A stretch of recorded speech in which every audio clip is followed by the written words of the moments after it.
오늘은 맥주 감사 주일로 지켜집니다. 맥주 감사 주일은 지난 6개월 동안 하나님께서 우리를 지키시고 보호하시고 우리를 살피신 것에 대한 은혜요 감사라는 겁니다. 그리고 나머지 6개월은 하나님께서 우리를 보호하시고 입히시고 지키실 것을 미리 감사하는 것이다. 언젠가 54개국의 여러 나라들을 대상으로 행복지수를 조사를 해서 발표를 했다고 합니다. 행복지수, 어느 나라가 가장 행복할까? 그래서 행복지수가 이 물질의 많고 적음에 있는 것이 아니다. 환경의 조건에 반비례한다는 거예요. 환경의 조건에 반비례. 행복의 척도를 그래서 다시 한번 생각하게 되었는데, 여러분, 가장 행복한 나라가 대부분의 예상을 깨고 방글라데시가 뽑혔다고 합니다. 가장 못 사는 나라. 한 달 월급이 1,500원이래요. 15,000원, 1,500원. 가장 많은 사람이 15,000원. 여러분, 15,000원 가지고 살 수 있을까요? 근데도 이 방글라데시 사람들이 가장 행복한 나라다, 이렇게 발표되었습니다. 그 전에는 이제 부탄이라고 하는 나라가 행복한 나라라고 얘기했는데, 이제는 방글라데시다라는 거죠. 행복은 교과서나 참고서의 기준이 있는 것이 아니라 자신이 만들어가는 것이다. 스스로 생각하고 느낄 정도에 따라 행복의 크고 작음이 결정이 된다는 거예요. 그러기에 행복은 많이 가져야 있는 것이 아니라 감사하는 마음을 가질 때 행복하다라는 거죠. 행복은 없는 것에 관심을 가지는 것이 아니라 있는 것에 만족하며 감사할 때 오는 것이다. 자기에게 있는 것을 소중하게 여기고 감사할 때 행복한 사람이 된다는 겁니다. 남들보다 가진 것이 없어도 있는 것에 자족하고 작은 것이라도 내 삶을 채워주는 것에 감사함으로 여길 때 지극히 작은 일에도 감사히 여기는 마음이 중요하다. 또한 감사에 대해서 미국의 유명한 동기부여가 칼럼니스트 윌리엄 아서 워드는 다음과 같은 말을 우리에게 주셨는데, 감사를 느끼지만 표현하지 않는 것은 선물을 포장해 놓고 주지 않는 것과 같은 것이다. 그러니까 한마디로 뭐예요? 감사는 표현해야 한다는 거예요. 맞죠? 여러분, 감사한 마음을 가지는 건 좋지만, 감사해, 고마워. 그러나 표현하지 않으면 선물만 포장해 놓고 주지 않는 것과 같다는 거예요. 맥주감사주일, 성도는 누구에게 감사를 표현해야 할까? 우리를 구원해 주신 하나님 아버지께 감사해야 한다는 겁니다. 할렐루야. 이 절기는 광야에 있었던 이스라엘 백성들이 우리를 구원해 주셔서 감사하자, 감사의 절기를 만드신 거 아니에요. 애굽에서 종살이를 할 수 했던 이 이스라엘 백성들을 광야로 인도해 내신 여호와 하나님께서 절기로 정해 놓으신 것이다. 누가요? 하나님께서 절기를 만들어 주신 겁니다. 여러분, 이유가 무엇입니까? 본인 스스로가 영광을 얻기 위해서 감사절 너희들 감사해, 이게 아니라는 거예요. 감사하는 자에게 더 큰 은혜와 복을 주시기 위함이라는 겁니다. 할렐루야. 그래서 감사절, 이 절기는 하나님께서 더 큰 은혜를 우리에게 주시기 위해 절기를 주신 거예요. 죄성을 가진 인생은 잘 잊어버립니다. 감사할 때, 은혜를 경험할 때 몰라요. 그래서 훈련하고 가르치지 않으면 감사할 때 원망하고 불평하는 존재이기 때문에 하나님께서는 의도적으로 가르치기 하고 훈련하셔서 우리에게 감사하라는 겁니다. 이 감사라고 하는 한자의 의미를 보니까 느낄 감, 사례 사. 여러분, 감사를 느끼고 사례를 하는 게 감사래요. 그러니까 여러분, 말로만 온도를 좀 떨어뜨려 주세요. 말로만 감사할 게 아니라 감사하면서 뭐 해요? 사례를 해야 한다는 거예요. 그렇습니다. 한자의 의미를 보더라도 감사를 찾아서 사례까지 가야 진정한 감사다. 예. 그래요. 사례와 마음에 표현하는 것, 이것이 진정한 감사라고 정의하고 있습니다. 그렇다면 감사를 어떻게 표현하고 감사하는 자에게 하나님이 어떤 은혜와 복을 주시는지 함께 살펴보면서 은혜 받기를 원합니다. 첫 번째, 감사는 선택해야 한다는 거예요. 따릅시다. 감사는 선택입니다. 오늘 본문 시편은 감사의 노래예요.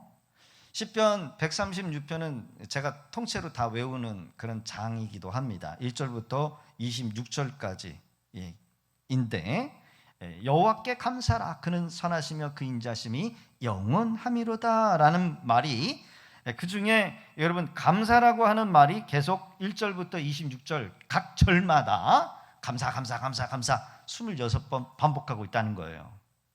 여호와께 감사로 시작해서 감사의 노래를 부르고 있어요. 이 시편 136편은 묵상하는 동안에 기록한 이 저자가 얼마나 감사가 생활화된 사람인지를 우리가 엿볼 수 있다는 겁니다. 1절부터 26절까지 26번이나 계속 반복되는, 그래서 처음부터 마지막까지 한 절도 빠지지 않고 감사가 넘치고 있다는 겁니다. 그러게 시편 저자는 1절부터 26절까지 감사해야 될 이유를 조목조목 이야기하고 있다는 거예요. 여러분, 감사는 모든 것을 갖춘 사람이 감사하는 것이 아니라 하나님의 은혜를 깨달은 사람만이 감사할 수 있는 줄로 믿습니다. 신앙에 있어서 감사는 조건이 아니라 선택이라는 거예요. 감사할 수 있는 조건에 감사하는 게 아니라 우리가 선택하면서 감사해야 한다는 겁니다. 무슨 말입니까? 억지로라도, 의도적으로라도, 의식적으로라도 감사해야 한다는 거예요. 감사는 어려운 상황과 환경을 극복할 수 있는 능력이 있고 은혜가 있다는 거예요. 다시 한번 말합니다. 감사는 어떤 상황과 환경을 극복할 수 있는 능력, 은혜가 있다. 잘 기억하세요. 구약에 5대 제사가 있습니다. 번제, 속제, 속건제, 화목제, 그리고 소제가 있는데, 그 중에 소제는 다른 제사들과 함께 의무적으로 드려야 되는 제사라고 합니다. 그 제사가 뭐냐면 소제래요. 그런데 그 소제는 날마다 하나님 앞에 드려야 되는 제사라는 거예요. 즉 하나님 앞에 감사하는 삶을 의도적으로, 의식적으로 하라는 말씀입니다. 여러분, 제사는 부담이 되고 어려운 거예요. 여러분, 송아지 한 마리가 얼마인 줄 아십니까? 한 800만 원, 850만 원, 싸면은 500만 원 정도 한대요. 염소 같은 경우는 요즘에 제가 기억했을 때는 한 30만 원 했는데 얼마인지 더 낼 거예요. 아마 50만 원 정도는 하는 걸로 알고 있습니다. 그러니까 여러분, 이 매일매일 하나님 앞에 제사를 드릴 때, 이 소제를 드릴 때 소를 잡아가지고 송아지를 잡든지, 그러니까 여러분 얼마나 부담되는 겁니까? 여러분, 감사하면서 제사를 드리는 것은 하나님께서 기뻐 받으시는 제사라는 것을 의미하는 겁니다. 번제를 드릴 때 이 소제도 같이 드리는 거예요. 자, 요나서의 요나를 우리가 기억해야 합니다. 하나님의 명령을 거역하고 너는 니느웨로 가야 되는데 다시스로 가버렸어요. 배를 타다가 큰 풍랑으로 인해서 결국은 요나가 제비뽑기를 하는데 뽑혔어요. XO 이렇게 했는데 O로 뽑혀가지고 결국은 이 요나가 바다 밖으로 던져집니다. 근데 하나님이 죽이시지 않고 물고기를 준비하셔서 물고기 뱃속으로 들어가게 해요. 근데 이상하게 죽지 않는 겁니다. 3일 밤낮으로 이 요나가 죽지 않고 고난을 당해요. 요나서 1장 1절로 4절의 기록을 보니까 요나가 물고기 뱃속에 그의 하나님 여호와께 기도하며 이르되 내가 받는 고난으로 말미암아 여호와께 불로 아뢰었더니 주께서 내게 대답하셨고, 그 뱃속에서도 하나님이 응답을 하시나 봐요. 내가 스올의 뱃속에 부르짖었더니 주께서 내 음성을 들으셨나이다. 주께서 나를 깊은 속 바닷 가운데 던지셨으므로 큰 물이 나를 둘렀고 주의 파도와 큰 물이 다 내 위에 넘쳤나이다. 그러니까 여러분, 이 물속의 뱃속에서 죽지 않고 계속해서 바닷물이 들어오면서 요나를 괴롭혔다는 거예요. 3일 밤낮으로. 4절의 기를 보니까 내가 말하기를 내가 주의 목전에서 쫓겨났을지라도 다시 주의 성전을 바라보겠나이다. 살려주시면 내가 다시 주님의 일을 하겠습니다. 뭐 그런 의미겠죠. 여러분, 얼마나 힘들고 괴로운 상황이었습니까? 하나님을 거역한 선지자. 그러나 물고기 뱃속에서 뭐 하냐면, 어떻게 나오냐면 감사함으로써 탈출을 합니다. 자, 요나서 2장 9절 같이 한번 읽어볼까요? 시작. 나는 감사하는 목소리로 주께 제사를 드리며 나의 소원을 주께 갚겠나이다. 구원은 여호와께 속하였나이다 하니라. 하나님께서 그 물고기에게 말씀하시네. 요나를 육지에 토하니라. 물속의 뱃속에서 어떻게 나왔어요? 감사했다는 거예요. 감사했어요. 감사하는 목소리로 주께 제사를 드리며. 뭐 감사면 감사지, 감사도 목소리가 소리 내어서 하겠다라는 거예요. 크게 외치겠다라는 거예요. 나의 소원을 주께 갚겠나이다. 그랬더니 하나님께서 물고기에게 명령하셔. 야, 요나가 정신 차렸나 보다. 야, 육지에 토해내. 토해낸 거예요. 구원받게 되었다는 겁니다. 우리의 삶 속에 뱃속에와 같은 고난, 어려움, 시련이 있다라고 생각된다면 여러분, 매일매일 감사의 예배로 주님 앞에 나오실 수 있기를 바랍니다. 감사는 고난을 벗어나게 하는 은혜, 능력이 있기 때문에, 감사는 구원을 얻게 한다는 거예요. 문제를 풀어낸다는 거예요. 고난에서 우리를 건져낸다는 겁니다. 할렐루야. 누가복음 17장 16절과 19절의 기록을 보면 예수님의 발 아래 엎드려 감사하니 그는 사마리아 사람이라. 예수께서 대답하여 이르시되 10사람이 다 깨끗함을 받지 아니하였느냐? 그 9은 어디 있느냐? 10명의 문둥병자라고 그러면 안 되더라고요. 한센병자, 피부가 다 허물어지고 감각, 피부 뜨거움도 못 느끼고 찬 것도 못 느끼는 그런 병이죠. 10명의 이 한센병 환자들 중에 단 한 사람만 구원받게 되는 사건이 기록이 되어 있어요. 예수님의 말씀으로 10명의 한센병, 문둥병이 고쳐지는 은혜를 똑같이 경험을 합니다. 야, 제사장들에게 가가지고 몸을 보여. 가는 도중에 10명이 다 고침을 받는 거예요. 기적이죠. 기적이에요. 집으로 돌아가던 중에, 제사장들에게 몸을 보이러 가던 중에 고침을 받은 거예요. 그러나 그 중에 단 한 사람, 이 한 사람만 예수님 앞에 나와 엎드려서 뭐 하고 있어요? 감사하고 있다는 거예요. 감사하고 있어요. 그런데 그 나머지 9은 유대인입니다. 유대인들이, 이 사마리아 사람은 사람 취급하지 않는 사람이었어요. 이 사람만이 진정으로 감사합니다. 예수님께서는 18절과 19절을 통해서 이렇게 말씀하십니다. 이 이방인 외에는 하나님께 영광을 돌리러 돌아온 자가 없느냐 하시고 그에게 이르시되 일어나 가라. 내 믿음이 너를 구원하였느니라. 내 믿음이, 내가 믿는 그 네 믿음이 너를 구원하였다는 거예요. 여러분, 몸만 고침받은 것이 아니라 그의 영혼까지 구원을 받았다라는 겁니다. 여러분, 감사는 구원을 일으켜요. 감사는 문제를 해결합니다. 할렐루야. 네. 오히려 여러분, 이 9명의 그 나은 사람들은 하나님께 영광을 돌리러 온 사람이 없어요. 탄식한 거예요. 아마 오늘 이 시대에도 여러분 탄식하시면서 하나님이 가슴 아파하지 아니하실까? 자신의 목숨을 구해준 사람에게 감사하는 것은 당연한 일이지만 씁쓸하게도 현실은 그렇지 않았다는 겁니다. 감사를 새까맣게 잃어버리면서 살아가는 사람들이 너무나 많다는 거예요. 어떻게 보면 이 사건을 통해서 병을 치료하시고 구원을 베풀어 주시는 분은 바로 우리 눈앞에 보이는 하나님의 아들 그 예수님을 이 사건을 통해서 보게 하셨다는 겁니다. 감사는 조건이 아니라 선택입니다. 감사에 있어서 감사가 하지요, 나오지요 라는 것이 아니라는 겁니다.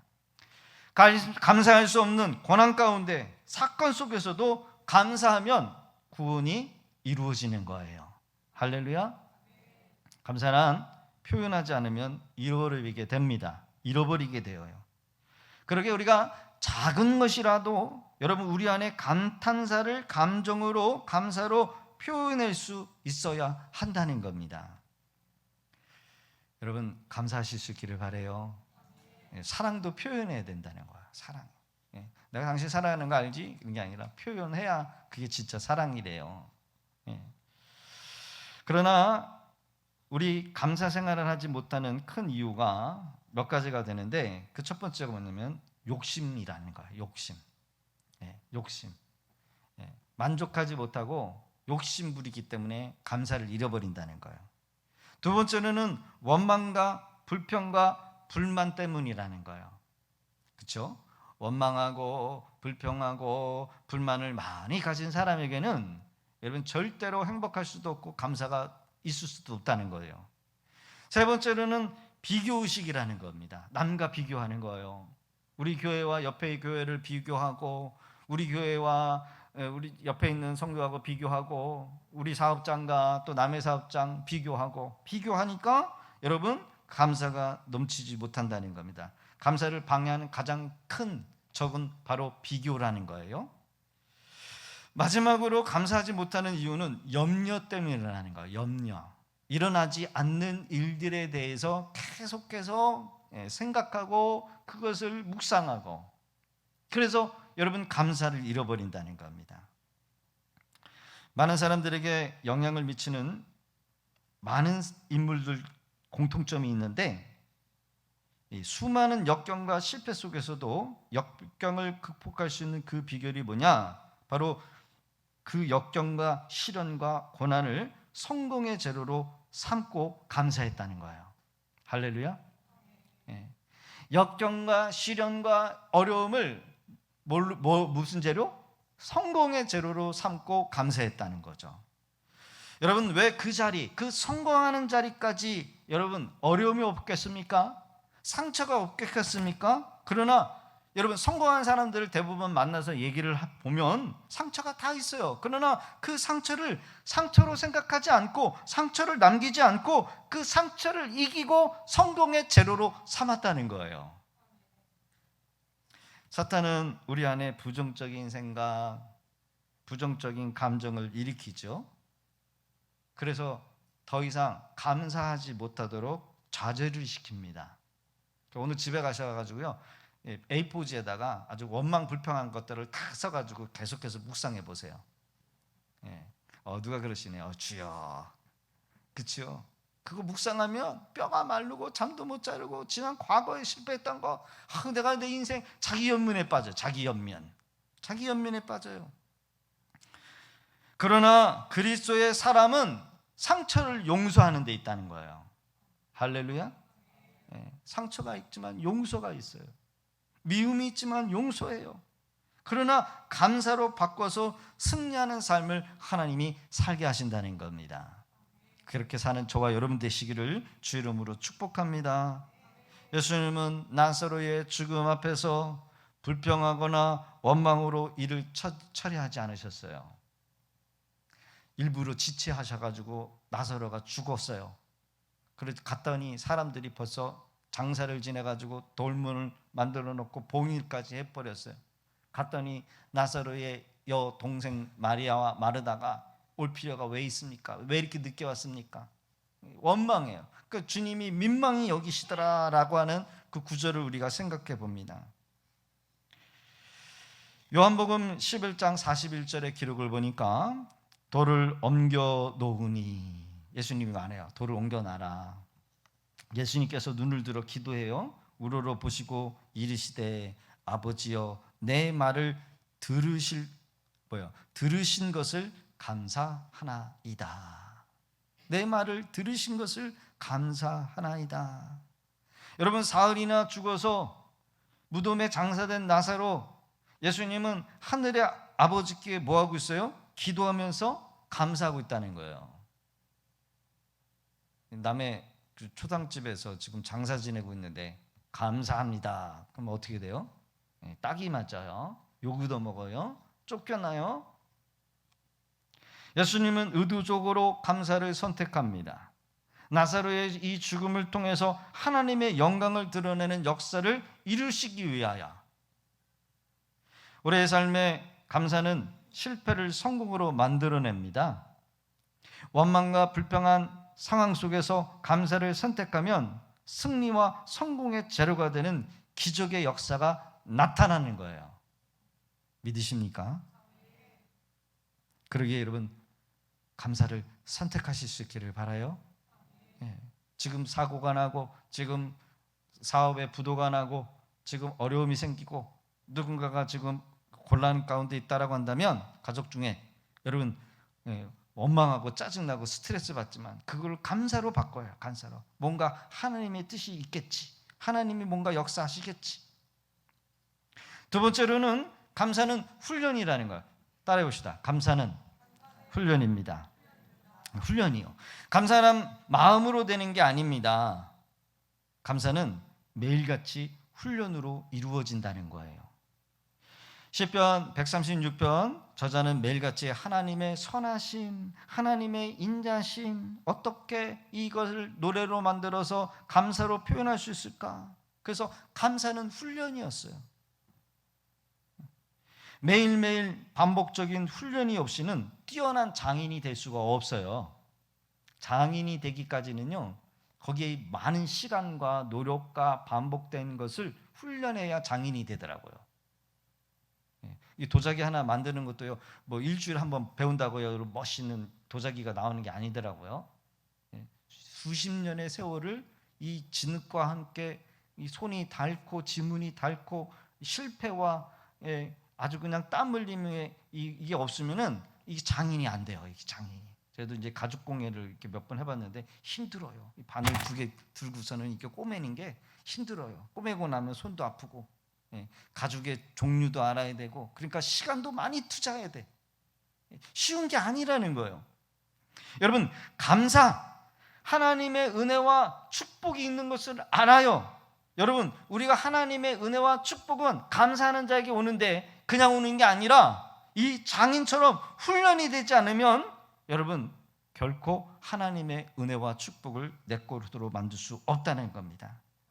감사하는 일에 여러분 훈련하실 수 있기를 바랍니다. 여러분, 훈련이 뭐예요? 처음에는 잘 안 됩니다. 실패해요. 미숙해요. 그러나 훈련을 통해서 연습하는 거죠. 시간이 필요하고 지속적으로 해야 되고 평생 해야 하는 거. 그래 여러분, 감사가 저절로 나오면 얼마나 좋겠습니까? 그러나 결코 감사는 저절로 되는 게 아니다. 성경에서 감사를 잘한 사람을 찾으라고 한다면 저는 다니엘이라 이렇게 말씀드리고 싶어요. 다니엘은 감사를 정말 잘한 사람입니다. 감사를 잘해서 그의 인생이 롱런했어요. 총리로서의 롱런한 삶, 형통한 삶, 그 누구도 유혹할 수 없는 독보적인 그런 영성 있는 사람이 다니엘이에요. 그래서 제가 좋아하는 사람이 다니엘이에요. 제 별명이 원래 다니엘 신입니다. 웃어주세요. 다니엘 신. 그 도장까지 저는 다니엘 신, 그만큼 다니엘을 좋아해요. 근데 여러분, 다니엘 보세요. 다니엘, 사실 다니엘은 나라를 잃어버렸습니다. 바벨론 포로로 끌려가서 왕족도 죽고 가족이 해체가 됐어요. 아버지 어머니도 죽었어요. 자기가 의지하고 있는 하나님 예배 못 드려요. 이름도 개명하고, 그리고 먹는 것까지 뭐예요? 간섭받게 되었어요. 하나님을 예배하고 싶어도 마음껏 예배 드릴 수 없는 그런 처지에 놓였던 소년, 이 다니엘, 그가 하나님만을 섬기겠다고 뜻을 정해서 왕의 상에서 나오는 기름진 포도주와 음식을 거절을 해버리고 자기가 원하는 식물만 섭취함으로써 다른 소년들보다 더 총명하고 윤기 있는 모습을 보여주겠다라고 결단을 하면서 뜻을 정했다라는 거예요.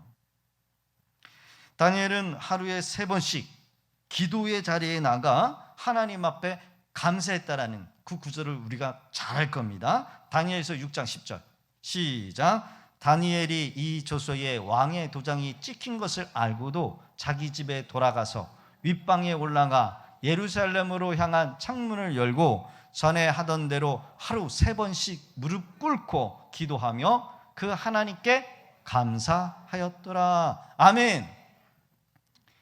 우리 중보기도팀 하루에 3번씩 나와서 기도할 수 있겠어요? 못하죠. 힘들어요. 습관이에요. 습관. 훈련이었다는 거예요.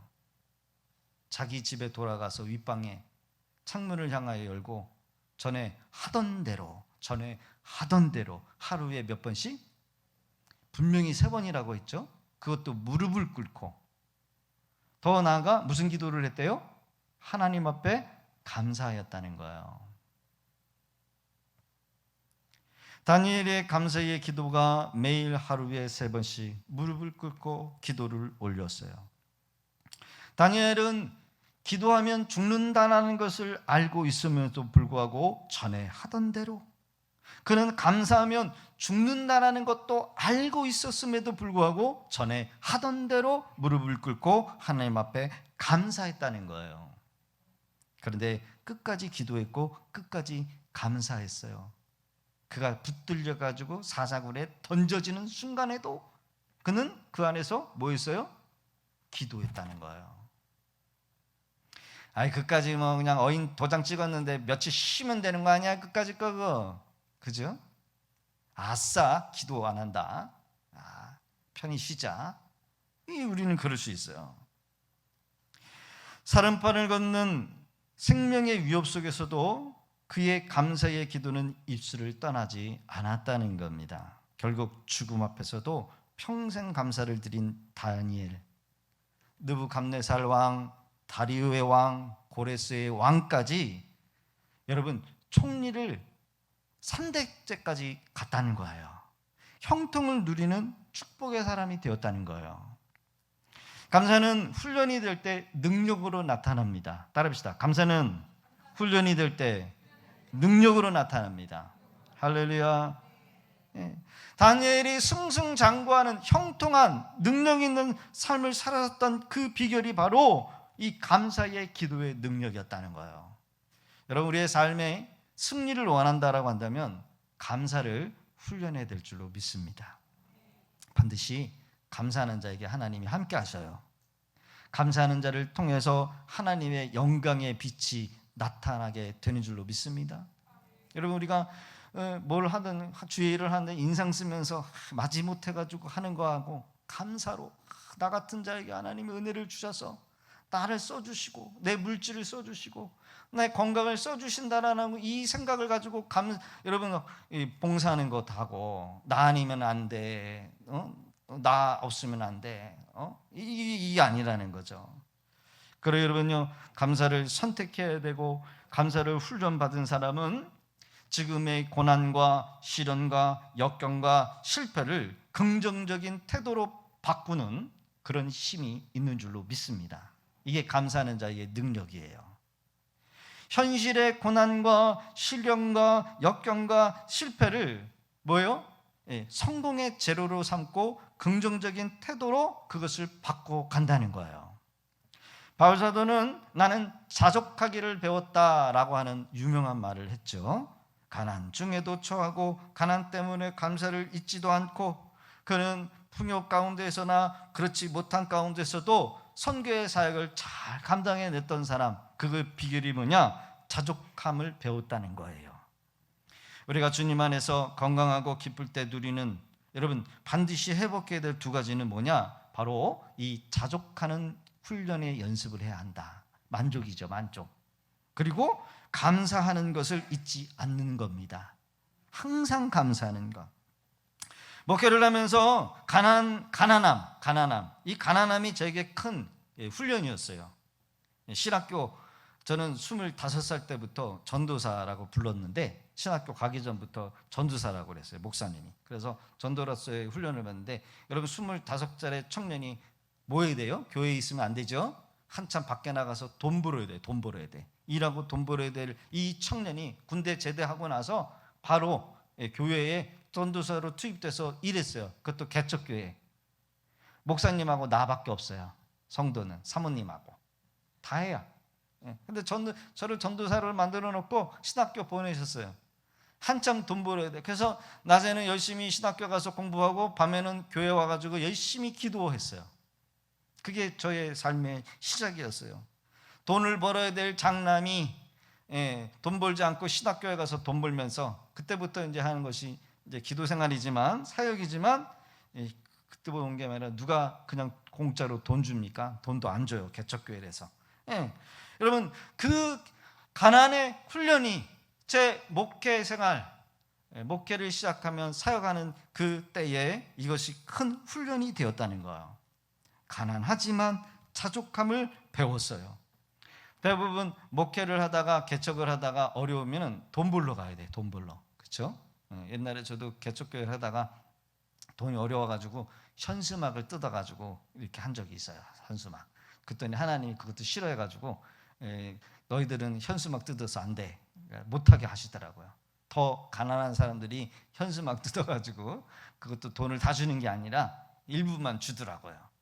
여러분, 가난하다고 어렵다고 해서 만약에 우리가 인간적인 방법으로 만약에 했다라고 한다면, 자족하는 그런 훈련이 되지 않았다라고 한다면, 조금만 어려우면 인간적인 방법으로 나간다는 거예요. 그러게 여러분, 이 가난함도 이별도 실수도 우리에게 교훈이 될 수 있다는 겁니다. 가끔 상처를 많이 겪은 목사님들을 만납니다. 상처를 상처로 남기는 목회자들은 더 이상 성장하지 못하는 것을 봐요.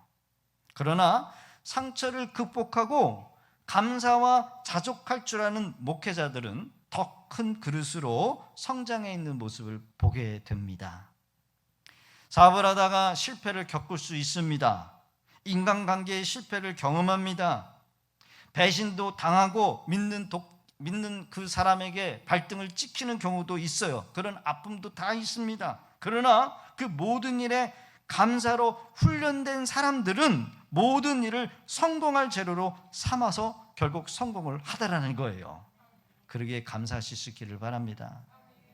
이런 사람도 만나고 저런 사람도 경험하고 겪어보고, 이런 아픔도 겪고 저런 슬픔도 경험하는 것이 결국 내게 유익함이라는 거죠. 설교의 황제 스퍼전 목사님은 생전에 감사 기도를 항상 드렸답니다. 감사 기도. 촛불을 보고 감사하는 자에게 하나님은 전깃불을 주시고, 전깃불을 보고 감사하는 자에게는 달빛을 주시고, 햇빛을 보고 감사하는 자에게는 영원토록 사라지지 않는 천국의 영광을 비춰주신다. 맞는 말이죠? 하나님은 작은 것을 귀하게 여기고 감사하는 자에게 더 많은 기쁨을 주신다는 거예요. 할렐루야. 그래서 겸손한 마음을 지닌 사람에게 더 좋은 것을 채워주셔요. 성경에서는 지극히 작은 일에 충성한 자에게는 큰 것을 맡긴다고 함과 같이, 그렇죠? 우리 삶의 작은 것, 그리고 감사하지 못할 것, 그것도 찾아서 감사하다 보면, 그것에 충성하다 보면, 그것을 소중히 여기다 보면 하나님께서 더 큰 감사할 것을 우리에게 만들어 주실 줄로 믿습니다.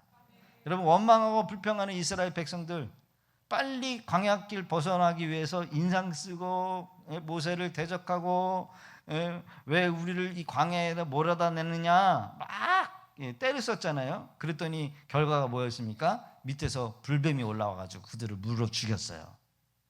그래서 원망과 불평하는 자에게는 더 원망하고 불평할 일이 더 많이 생겨요. 그러나 원망하고 불평할 상황과 환경이 있을지라도 여러분, 감사하면 감사할 일이 반드시 온다라는 거죠. 할렐루야. 그런 은혜 가운데 나가는 우리 귀한 성도들 되어지기를 주의 이름으로 축복합니다. 마음속에 우울이 들어오거나 낙심이 들어올 때 여러분 예수님의 이름으로 내쫓아야 돼요. 그것은 마귀가 주는 거예요. 우울하고 절망과 낙심과 실패, 지난날의 그 과오들. 저도 가끔 이렇게 앉아 있으면요, 자꾸 이상한 생각들이 막 들어온다 그랬잖아요. 예? 들어와요. 예. 그리고 제가 말 한마디 잘못한 거에 대해서 그게 왜 지금 생각나는지 몰라. 그래가지고 관계가 깨지고 그걸 자꾸 붙들고 후회만 하는 거. 후회만. 이 바보 같은 놈, 이 멍청한 놈, 네가 목사로서의 자질이 있는 거야. 그러면서 막 연민에 빠져. 연민에. 근데 여러분 그럴수록 뭐 해야 돼요? 예수님의 이름으로 내쫓아야 한다는 거예요. 감사할 것을 고백해야 한다는 거예요. 감사를 마음속으로 고백할 때 기쁨이 생깁니다. 행복해집니다. 하나님의 말씀, 축복된 말씀을 자꾸 뽑아가지고 묵상하고 그것을 입으로 내뱉고 고백하고 내 귀로 들리면요, 여러분 그 마음이 사라져요. 우울하고 낙심하고 절망적인 마음들이 사라진다는 거예요. 세 번째로는 미리 감사하는 겁니다. 미리. 여러분 감사는 누가 할 수 있을까? 감사는 구원받은 하나님의 자녀만이, 하나님의 백성만이 할 수 있는 것이 감사라는 겁니다. 그래서 감사는 능력이라고 합니다. 이 말씀은 믿음을 소유한 사람만이 하나님의 능력을 내 것으로 만들 수 있어요. 이게 바로 믿음의 능력이고 감사의 능력이고 미리 감사, 믿음의 감사죠. 믿음의 감사의 능력이에요. 여러분 기도는 우리가 하지만 기도의 결과는 누가 주는 겁니까? 하나님이 주셔요.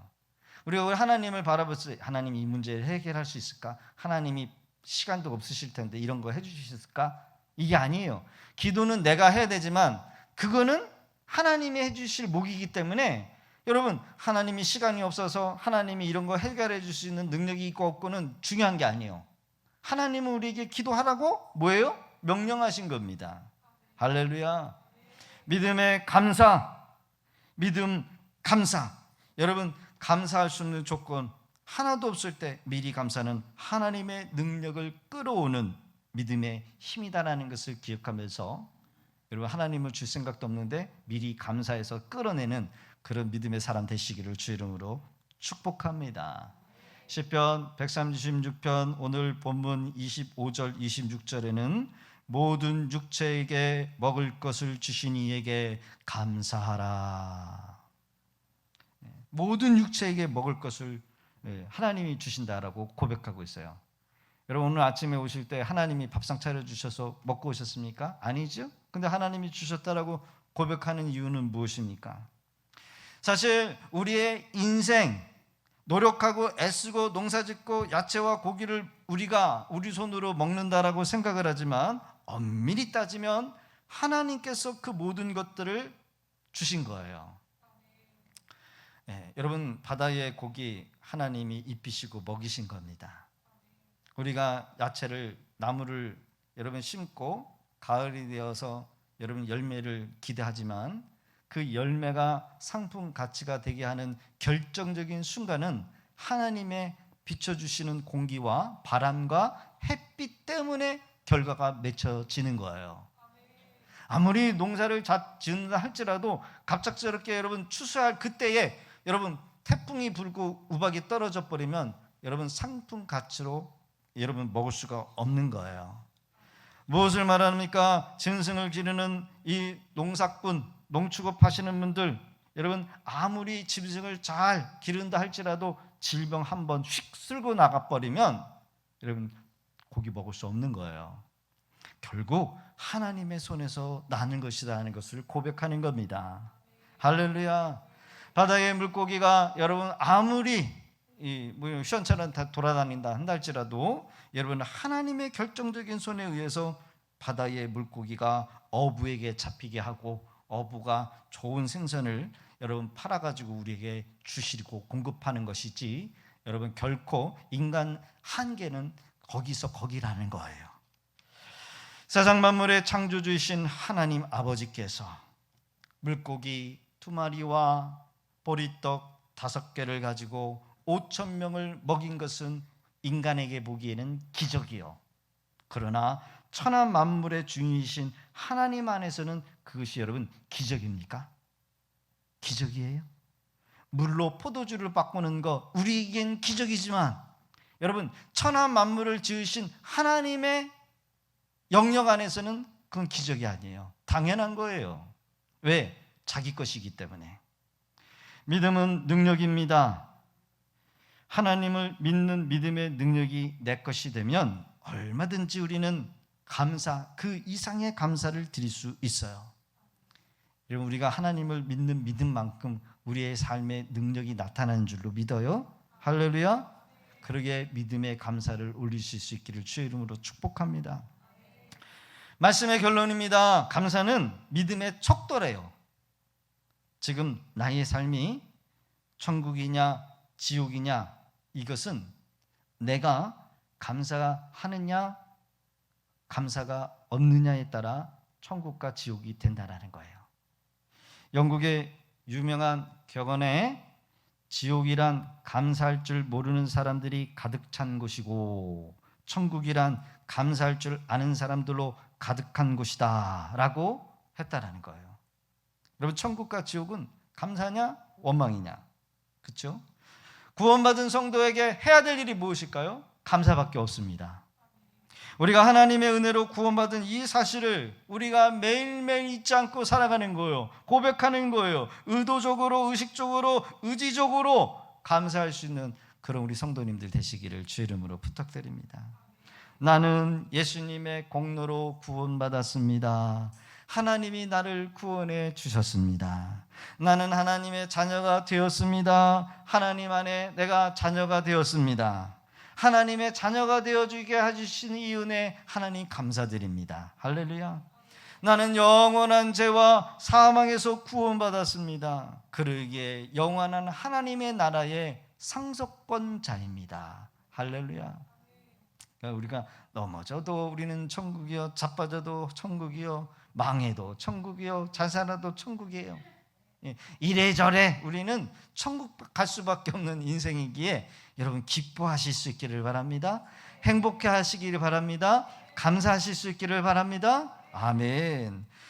여러분들의 삶의 하루하루 이번 한 주간에도 감사를 찾아서 훈련하시고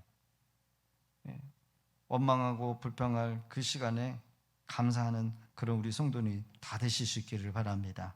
다니엘과 같이 하루에 한 번씩이라도 두세 번씩이라도 하나님 앞에 감사의 기도로 나갈 때 하나님께서 반드시 우리의 삶에 어떠한 문제, 어떠한 시련, 어떠한 염려도 다 형통하게 해주시고 구원해 주실 줄로 믿습니다. 이번 한 주간에도 그런 은혜 가운데 승리하는 우리 귀한 성도들 되어지기를 주의 이름으로 축복합니다.